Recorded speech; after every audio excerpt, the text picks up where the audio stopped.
après, on a dit les Langertes, les jardins longs. Et il y en avait d'autres endroits, mais c'était pas le nom d'origine.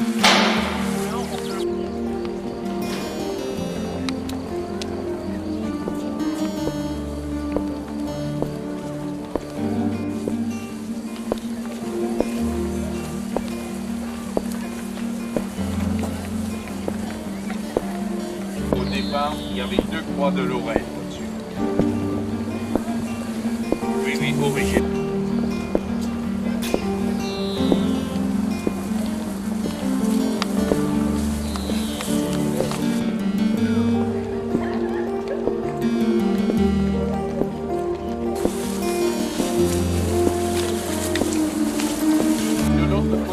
Vers le haut, on voit la route qui fait Fénétrange, Quirmer. C'est l'ancienne route, l'ancienne route qui reliait les 2 Roms. C'est-à-dire que la Rome du Sud, donc Rome, il passait par Strasbourg, passait par là, allait vers Hinsmain, allait vers Metz. Et de Metz, ils allaient à Trèves, qui est la Rome du Nord. Donc ça, c'était affecté, c'était avéré. Au 19e siècle, ils ont fait des études sur les routes. Et là, j'en déplaise aux Sarrebourgeois qui sont parmi nous, mais historiquement, Pont-Saravis, c'est Fénétrange.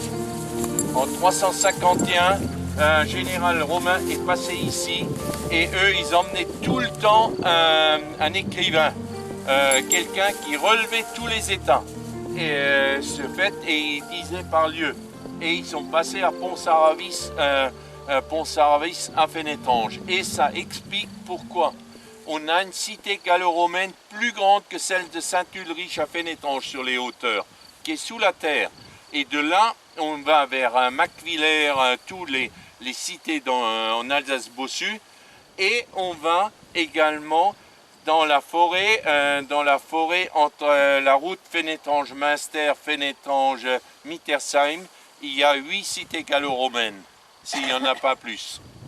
Guerre, parce qu'au moment de la guerre, en 1939, l'armée française a sabordé le pont. Le pont ne s'est pas effondré complètement, donc on pouvait toujours passer dessus. Les Allemands n'ont pas eu le temps de le reconstruire. Mais et les Américains, quand ils sont venus, ils ont démoli la maison de l'octroi et ils ont fait un nouveau pont provisoire dont on voit les traces encore aujourd'hui. Et dans les années 50, quand ils ont reconstruit le pont, ils sont tombés sur des pieux du monde gallo-romain. Disons le Brudergarten, le jardin des frères. Et c'est un lieu de pèlerinage pour tout le secteur. Les gens n'avaient pas trop d'argent, donc ils partaient de Fénétrange, ils allaient jusqu'à la chapelle, ils faisaient 7 fois l'aller-retour. C'était l'équivalent d'un pèlerinage à Edelfingen en Suisse. C'est qu'après que les gens ont commencé à aller au niveau de Lourdes. Mais au début, c'était une histoire d'argent aussi. Hein. Donc dans les années 80, les gens allaient encore en Suisse. C'est que Lourdes, ça s'est répandu après. Hein. On touche le banc de Postroff et sur la partie du haut, là-bas, on avait des vignes dans le temps. À Fénétrange, on avait des vignes, mais le pinard, il n'était pas trop bon. Hein. Mais par contre, il avait le mérite, il a sauvé Fénétrange à un moment donné de l'incendie parce que des soldats sont tombés sur les caves et quand ils ont vu le vin, qu'il soit bon ou pas, ils l'ont picolé et puis ils étaient sous et puis donc ils ont perdu leur force. Par contre, à Niederstinzel, le vin de Niederstinzel était très connu. Stanislas faisait venir son clairet de Niederstinzel. Et là, vous êtes à côté de Rommelfin, vous êtes le point le plus haut. Après, on va vers Rommelfin. Et là, il y a le nom des parcelles du secteur se nomme tout à fait différemment. C'est le Moschbach. Sur Facebook, moi j'ai vu. Merci. Ici, là, vous voyez ce grand bâtiment. C'est l'ancien tribunal cantonal. Ce bâtiment, devant, vous verrez, si vous passez un jour, on ne va pas passer devant, vous verrez, vous voyez la balance sur la porte. La partie arrière de ce bâtiment, c'était la salle du jugement. Les bureaux étaient à l'intérieur, donc quand on rentre, 4 ou 5 marches, un volume grandiose dans le temps tout. Et les appartements de fonction étaient au-dessus, donc il y avait le greffier, il y avait le juge, il y avait un certain nombre de personnes qui étaient là. Et moi j'ai connu en tant que gamin, je connaissais quelqu'un qui habitait ici. Aujourd'hui, à l'intérieur, rien n'a changé. Donc c'est parce que ça revient très cher, parce que c'est les Allemands qui l'ont construit, ferraillage et compagnie. Donc si on commence à percer, il y a de fortes chances qu'on se retrouve avec 100 mèches. C'était des habitations là, à l'arrière. Petit à petit, elles ont disparu. Donc on voit encore des choses remarquables comme ce corps de ferme. Donc vous voyez avec la vinglerie et tout, où on montait le foin. Donc on voit que c'était deux corps de ferme, un à gauche, un à droite. Et cette ruelle, elle a vu plusieurs fois des peintres, dont Renaudin qui a peint ici vers le haut et il a peint vers le bas. Malheureusement, il y a une partie qui a brûlé il y a quelques années. Pu exercer leur foi. C'était Niet. Donc on trouve des traces, on a des roses de Lupertou. Ceux qui avaient le pouvoir, eux, n'étaient pas embêtés, mais les autres, de moins bonnes conditions, ils étaient obligés de baptiser leur enfant catholique. Et en même temps, une des conséquences, ils ne pouvaient plus être enterrés dans le cimetière autour de la collégiale, et ici, il y avait le cimetière protestant. Mais rapidement, le cimetière catholique autour de la collégiale est devenu trop petit, donc ils sont venus là. En même temps, il y a eu la construction de cette chapelle.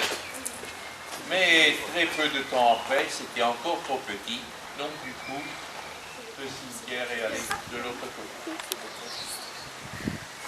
Et aujourd'hui, c'est un parc communal. À un moment donné, ici, il y avait les fêtes foraines. De mémoire qui montre l'absurdité humaine. Il faut savoir qu'ici, vous êtes disons, sur l'emplacement d'un ancien cimetière juif. Si vous regardez de ce côté, vous voyez quelques tombes, tout. Il faut savoir que le régime nazi, avec des Hitlerjugend, qui malheureusement, il y en a qui étaient obligés, ont dévasté tout le cimetière, qui allait beaucoup plus loin. Même ici, c'était le cimetière là où vous êtes. C'est-à-dire qu'on a arraché des tombes, on a vidé des corps et on a fait des routes. Ici, on a sorti la terre. Donc on a carrément vidé un coin entier. Sur l'ensemble des tombes, c'est plus d'une centaine, il y a une tombe qu'on n'a pas renversée. Pourquoi? On n'en sait rien. Donc on voit l'absurdité. Ici, il y a également, ça c'est des parties reconstituées au niveau du cimetière et d'autres tombes qui sont plus récentes. Mais nous n'avons plus de concitoyens juifs à Pénétrance. Et là, dans cette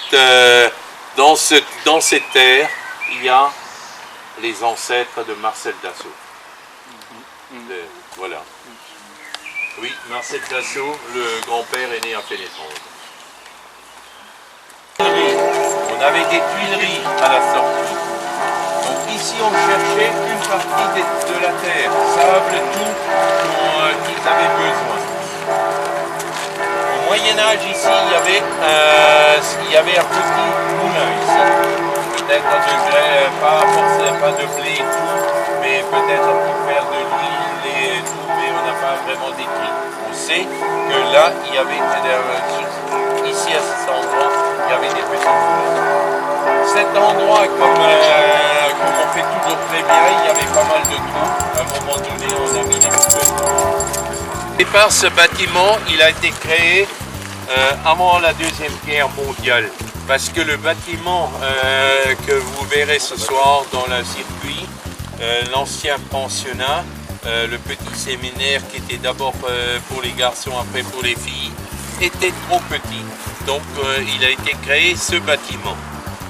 Quand il a vraiment servi la première fois, c'est que le régime nazi a déplacé son école de jeunesse hitlérienne des cadres de parti d'Allemagne ici. Donc un fils d'Himmler était ici à l'école, avec un bureau du Gauleiter qui était ici. Le bureau était à Metz, mais il était souvent ici. Donc il ne fallait pas jouer au guignol au niveau de la population. Parce que avoir une emprise comme ça, c'est pas simple. D'autant plus, il faut voir une chose, mesdames, vous étiez en première ligne pour aider à l'époque. C'est-à-dire que les dames, avec les enfants, devaient aller faire chance, comme on dit. Ceux qui ne savent pas, je vais vous expliquer. On faisait des tas de terre, cette hauteur, pour que les soldats puissent se protéger. Il y avait des trous, donc c'était orienté d'une certaine manière. Alors c'était pelle et pioche pour déplacer la terre et se protéger. Et là, il n'y avait pas de solution miracle. Le matin, appel, tu n'étais pas là, tu avais droit à un avertissement. Si tu n'étais pas malade, ça ne passait pas bien. Deuxième fois, la famille avait un gros risque de partir. Et partir, c'est-à-dire que, historique, l'attelage se faisait par les chevaux et il fallait de temps en temps rafraîchir le cheval le soir. Donc on venait avec le cheval et on passait ici. Donc on nomme ça en français guéboire. Et là on chargeait également du bois. Donc aussi lucratif. On arrivait à bloquer aussi le bois. Ici on voit que c'est relativement plat. Donc on stockait tout ça. Mais on en faisait. L'autre partie, c'est la fameuse route que je vous ai dit avant. Cette route, c'est également la route du sel. Le sel, donc dès que quelqu'un passait, pour aller en Alsace, on passait par là. Venons de Dieuze, tu sais quoi, Salins, passait par là, donc pour taxer.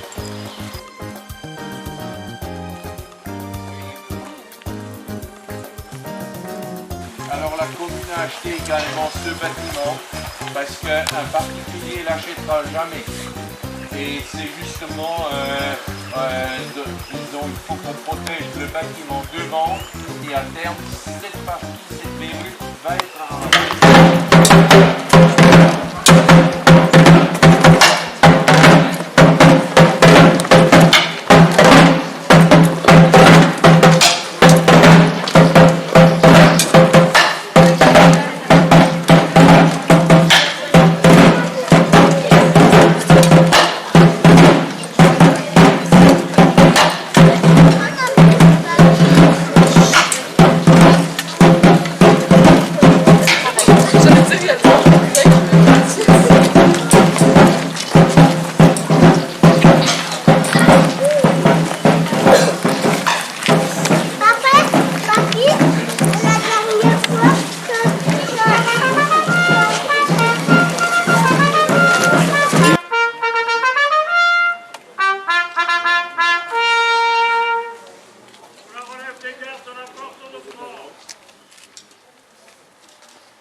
seule différence, c'est qu'elles ne sont pas tranchantes pour les combats.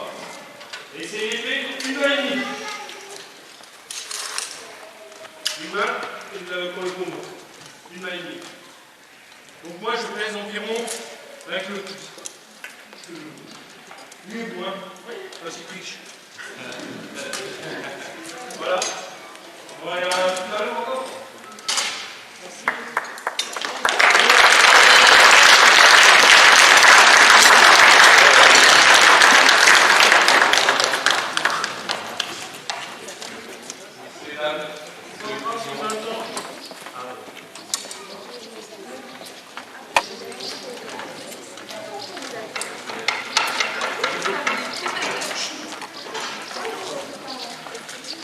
Je vous invite à ceux qui sont concernés à vous prendre en place. Merci.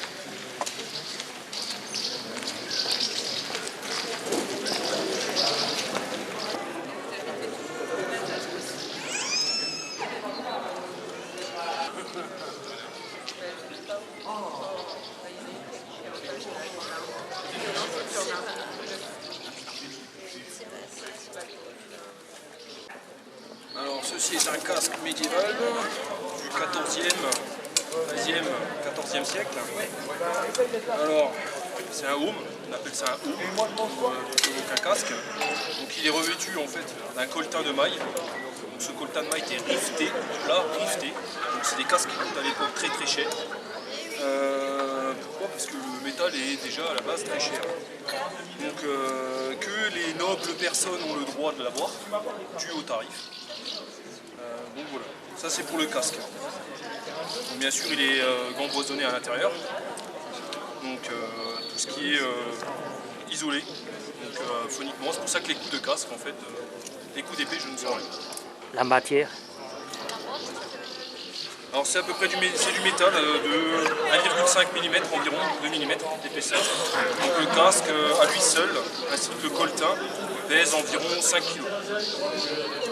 Environ. Alors nous retrouvons également des gantelets. Donc à l'époque, vous aviez plusieurs phases de gantelets, donc vous aviez des gants avec une maille comme celle-ci, puis après des gants mais sertis, donc de ce type-là, complètement fermés, non articulés, donc que vous ne pouviez pas bouger, juste pour tenir une épée. Puis après ils ont inventé ce type jusqu'à la Renaissance pratiquement. Donc vous avez des gantelets avec 5 doigts et également articulés. Ça c'est du fin 13e, début 14e, comme le casque. Alors il y avait plusieurs types de casques, de aumes, ainsi que différents types de gantelets. Par rapport si on était riche ou on ne l'était pas. Donc orné ou non. Donc, vous voyez celui-là il n'est pas orné, c'est un gantelet de moyenne gamme voilà, pour l'époque. Donc également, il fait environ en épaisseur de métal, également 2,5 mm. 1,5 mm. Voilà. Vous avez l'épée. Donc alors vous avez différents types d'épées. Vous avez les épées une main, qui sont plus petites, qui s'arrêtent environ à ce niveau-là, de mon doigt. On peut la prendre simplement à une main. Vous avez la garde à l'arrière. Ici, c'est une épée une main et demie. Donc une main et demie, donc qui permet de soit de taper à une main, ou bien de prendre avec la deuxième main et de faucher. Donc il y a différents modèles, différents poids, différents équilibres. Vous avez une espèce de grand couteau également. Donc ça c'est une épée qui est plus ou moins classique avec sa garde également, pour avoir les coups d'épée qui arrivent ici. Donc c'est une épée qui pèse à peu près 3 kg. Voilà, 2 à 3 kg. Alors bien sûr ces épées là, nous on les utilise en combat. Donc effectivement vous voyez elles sont arrondies au bout, non pointues, pour éviter de blesser l'adversaire. Et également on appelle ça blentée, et pour éviter de couper. C'est pas des répliques. Hein. Pardon? C'est pas des répliques. Hein. C'est des répliques. C'est des répliques. C'est des répliques en acier trempé. Voilà. Puis après vous avez l'attirail. Donc ici vous avez du cuir, plus du métal, avant l'apparition des codes des bras armés et des jambes armées. Donc on a ça, donc des protections bras. Ici c'est gants boisonnés également, donc épais pour éviter sur le cou, parce que la maille qui est là au niveau du casque du home fait mal. Donc toute la veste fait à peu près 2 cm d'épaisseur. C'est du crin de cheval à l'époque qui était dedans. Donc voilà. Donc ça c'est ce qu'il y a en dessous.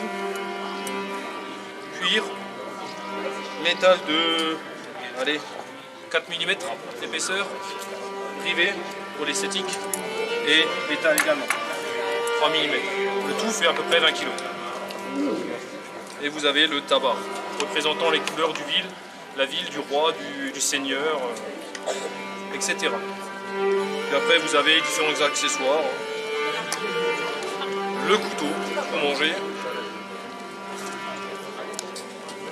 la bourse pour l'argent, pour les attirails. Voilà.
Aussi le vendredi saint, les Romelfins, je ne vais pas les nommer, vu que c'est un descendant des Romelfins, il trouvait rien de mieux que de venir devant le temple avec le fumier. Il nous emmenait tout le Les Romelfins, non, c'est pas ça? Oui, il faut.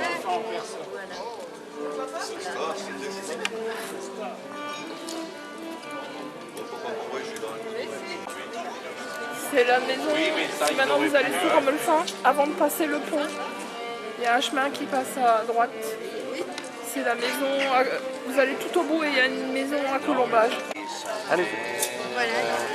Une réplique d'une arbalète du XIIe siècle qui tirait des carreaux et non des flèches.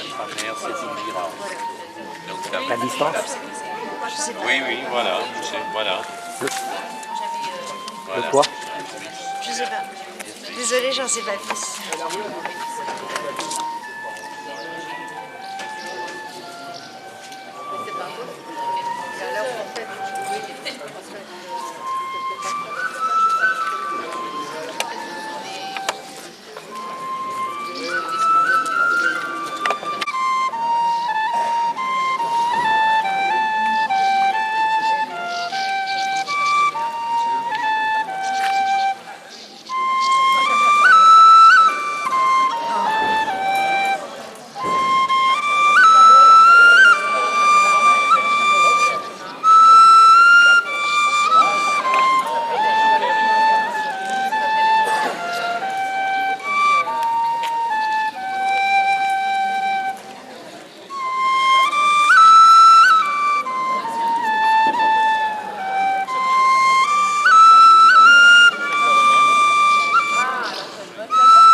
Encouragement, messieurs, dames!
Oh, mais c'est pas grave, c'est un détail.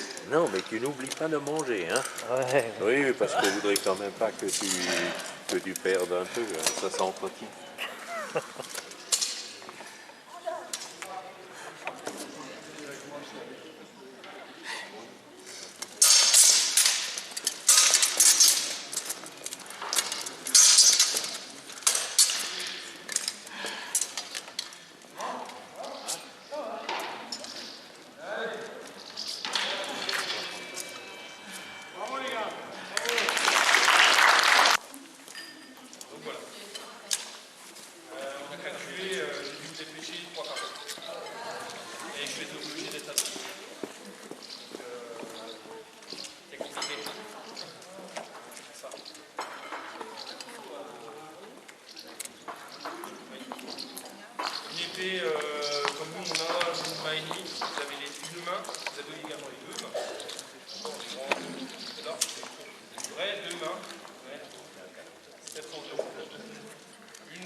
minutes. Hein.